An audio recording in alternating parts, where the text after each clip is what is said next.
Bonjour frères et sœurs. Frères et sœurs dispersés partout dans le monde. Enfants de la terre-mère. Je suis Takabouani, fille de Grataka et petite fille de Balougra. Je suis le témoin et la mémoire du temps passé et à venir. Légère comme une plume, je virevolte à travers le temps immuable pour vous apporter les nouvelles du passé. Je suis l'éveilleur de conscience, la lumière qui vous précède et qui éclaire votre chemin.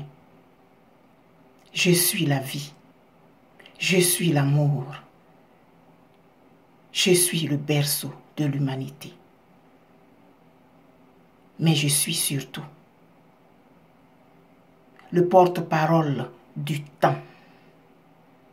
Prêtez donc attention à mes paroles. En ce temps-là, vivait dans le Mandé le roi Naremangan. Il était l'époux de Sassouma Berete. C'était un roi paisible. Un jour, un chasseur devin avait tué un gibier et était venu lui apporter sa part selon la coutume qui était en tout cas selon la coutume de ce temps-là. Et avant de prendre congé du roi, il lui a fait une prophétie. Il lui a dit qu'il allait faire un enfant avec une femme qui n'était pas sa belle et séduisante Sassouma Berete, mais une autre femme. Et c'est celui-là qui allait lui succéder valablement. Le roi a pris l'information et le temps a passé. À quelque temps de là, dans un village qui s'appelait Do, il y avait un buffle qui s'aimait la pagaille. Au crépuscule, personne n'osait s'aventurer dehors. On rencontrait les cornes de ce buffle et c'était la mort assurée. Alors, pour en venir à bout, le roi de cette époque-là avait lancé un édit. Il avait dit que celui qui allait tuer ce buffle-là aurait en mariage la plus belle, la plus séduisante, la plus travailleuse, la plus polie des filles du village. Et c'était comme ça, le buffle s'aimait la pagaille chaque fois. Un jour, deux chasseurs passaient par là. Ils ont rencontré une vieille femme sale et affamée aux abords du village. Ils ont partagé avec elle leur repas et celle-là leur a dit que c'était elle, le buffle, qui se transformait pour tuer les gens. Parce que, selon elle, son frère, qui était sur le trône, ne lui avait pas donné sa part d'héritage. Et elle leur a donné d'autres instructions en leur disant que si vous réussissez à tuer ce buffle-là, le roi va vous demander de choisir la plus belle fille du village. Mais moi, je vous conseille de prendre celle qui sera à l'écart des autres. Ils ont dit ok. Et ils ont poursuivi leur chemin. Avant d'arriver dans le village, effectivement, ils ont vu le buffle. Et ils l'ont tué selon les instructions que la dame leur avait données. Et ils sont allés se présenter devant le roi avec la dépouille du buffle. Et lui là, pour respecter sa parole, il a fait venir toutes les jeunes filles du village qui se sont mises belles. Elles ont mis leurs plus beaux habits, leurs plus beaux bijoux. Elles se sont faites toutes belles, bien maquillées. Et elles sont venues sur la place du royaume. Le plus âgé des deux jeunes gens, il s'est dirigé directement vers celle qui était à l'écart. À la surprise générale, les filles rivalisaient de beauté, de prestance et de grâce. Mais c'est vers celle-là, repoussante à souhait, effacée comme pas possible, laide comme un pou. C'est vers celle-là que le plus grand s'est dirigé. Il a prise par la main et il a dit au roi, c'est celle-là que je veux. Stupéfaction générale. Cette fille laide, bossue, repoussante, à souhait, se nommait Sogolon Kedju. Ils sont partis avec elle et ils se sont rendus dans le Mandé, dans le royaume de Niani. Ils sont allés donner la jeune fille au roi, selon les instructions que leur avait données la vieille dame affamée à qui ils avaient donné à manger. Le roi s'est souvenu de la prophétie du chasseur de vin et il a épousé Sogolon Kedju. Mais quelle est cette fille laide? Elle sort d'où? Sassouma Berete, sa belle, séduisante et gracieuse épouse, n'en revenait pas. Mais le roi avait décidé d'épouser la fille. Elle a fait un garçon après. Mais un enfant tellement malingre, tellement chétif. On se demandait même si ce n'était pas une sauterelle. Tellement il était incroyablement insignifiant à la limite. Quelque temps après, le roi est mort.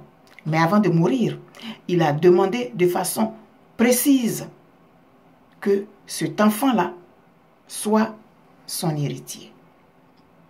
L'enfant, il ne marchait pas, il était infirme. Il traînait à terre. Comment est-ce que le roi pouvait décider que celui-là tienne les rênes du royaume? Mais le roi avait décidé, vive le roi. Mais les choses ne se sont pas passées comme ça. Sassouma Berete n'a pas accepté ça. C'est son fils qui a pris le trône. Et là ont commencé les malheurs de cet enfant et de sa mère, Sogolon Kedju, la laide, la bossue, l'insignifiante, la repoussante.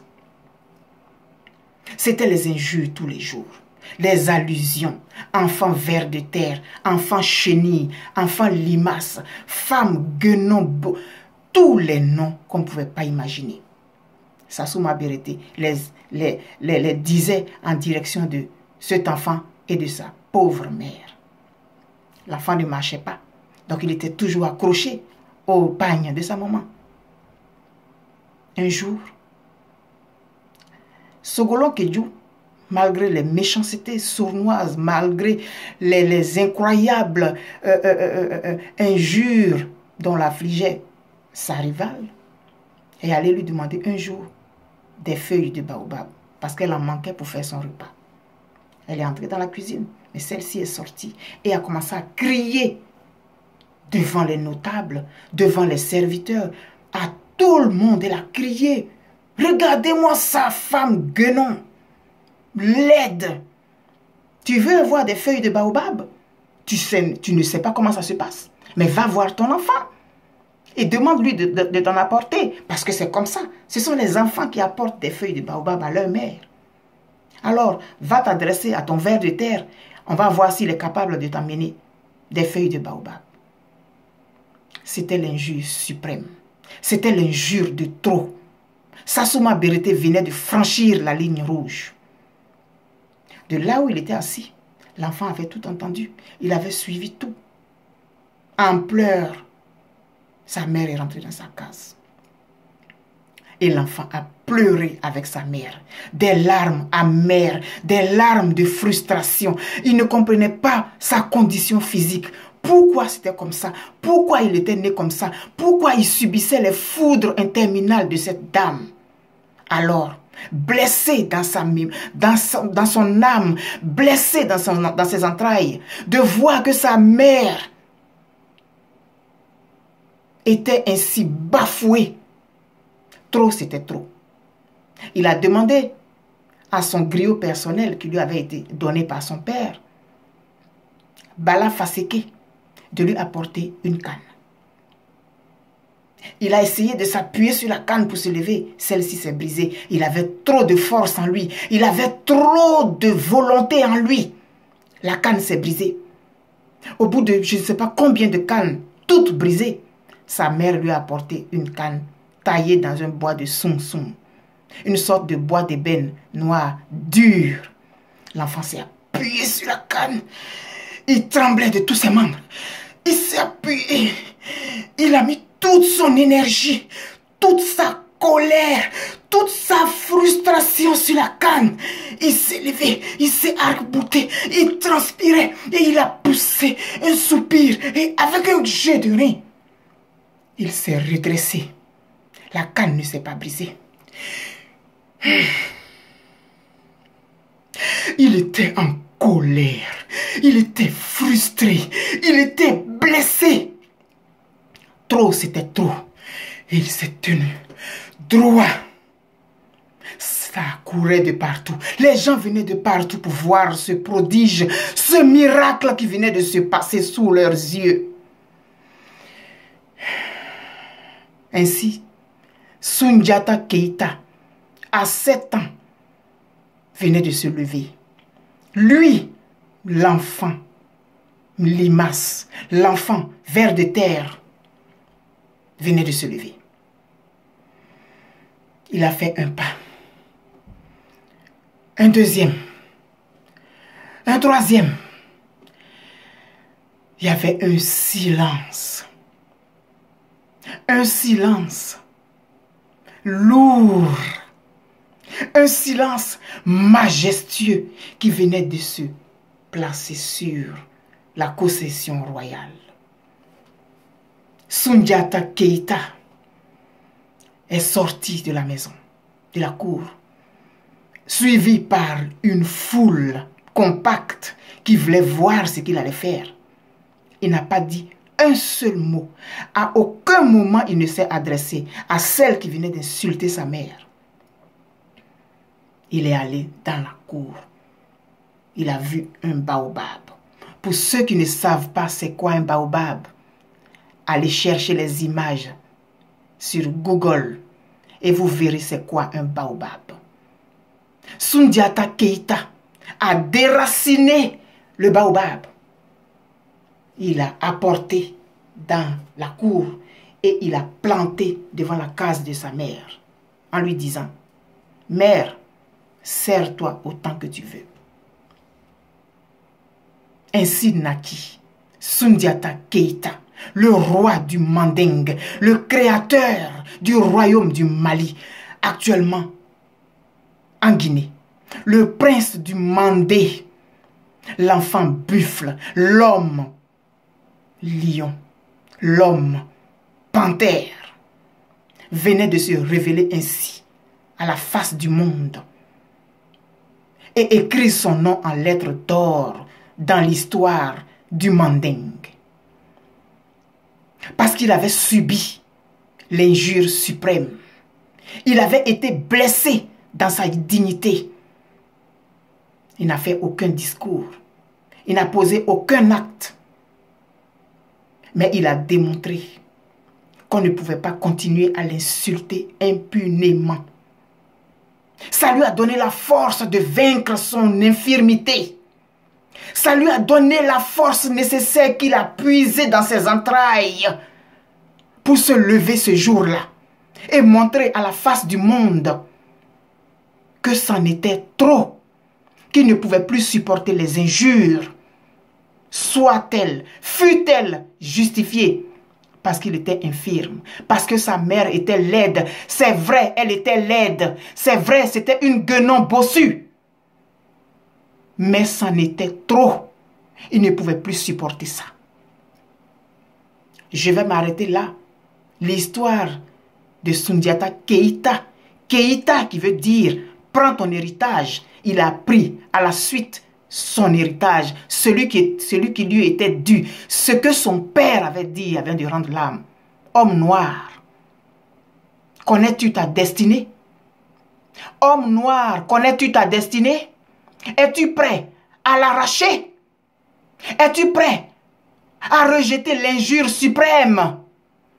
On te traite de merde. Que fais-tu pour relever ce défi? Tu n'as pas besoin d'aller en guerre contre qui que ce soit.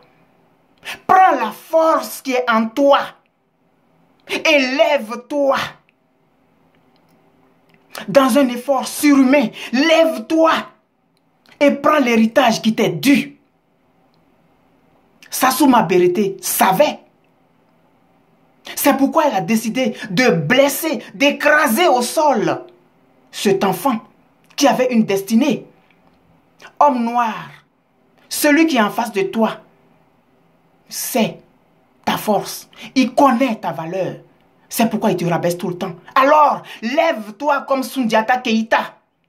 Lève-toi, on t'insulte, prends la force dans tes entrailles et assume ta destinée. C'est bon pour aujourd'hui. La suite de l'histoire de Soundiata Keïta, je pourrais vous la faire une autre fois. Mais je voudrais qu'on s'arrête là.